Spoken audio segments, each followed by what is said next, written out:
मांगो मत। किसी राज्य में एक राजा रहता था।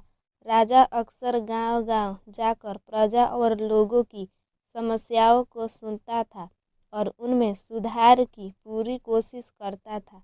उसकी कर्तव्यनिष्ठा के चर्चे दूर देशों तक फैले हुए थे। ऐसे ही एक बार राजा किसी गांव में प्रजा की समस्याओं को जानने के लिए भ्रमण पर निकले हुए थे। उसी दौरान राजा के कुर्ते का एक बटन टूट गया।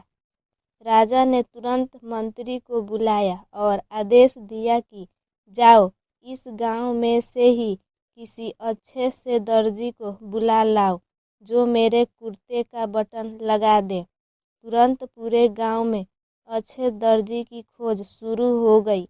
संयोग से उस गांव में एक ही दर्जी था जिसकी गांव में ही एक छोटी सी दुकान थी। दर्जी को राजा के पास लाया गया। राजा ने कहा, मेरे कुर्ते का बटन सिल सकते हो? दर्जी ने कहा, जी हुजूर, ये कौन सा मुश्किल काम है।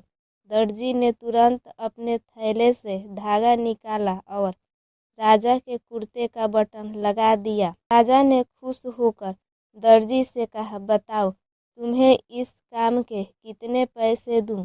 दर्जी ने कहा, महाराज, ये तो बहुत ही छोटा सा काम था, इसके मैं आपसे पैसे नहीं ले सकता।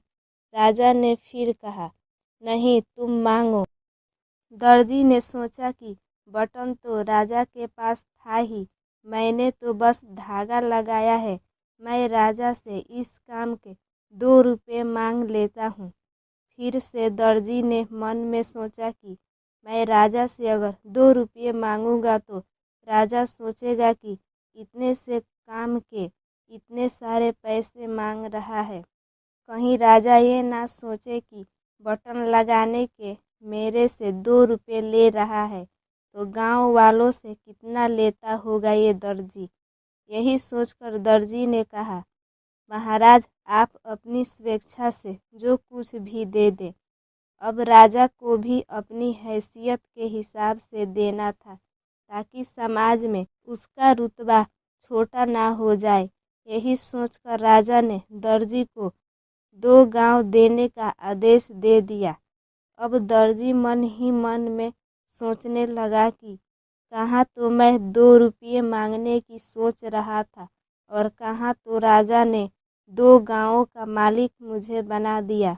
दोस्तों, हम लोगों को भी उस दर्जी के समान अपनी क्षमता से सोचते हैं और भगवान से कुछ न कुछ अपनी हैसियत से मांगते हैं। लेकिन क्या पता ईश्वर हमको उनकी देन की क्षमता के अनुसार कुछ अच्छा और बड़ा देना चाहता हो। गीता में भगवान श्री कृष्ण ने कहा भी है कि कर्म करो, फल की इच्छा मत करो।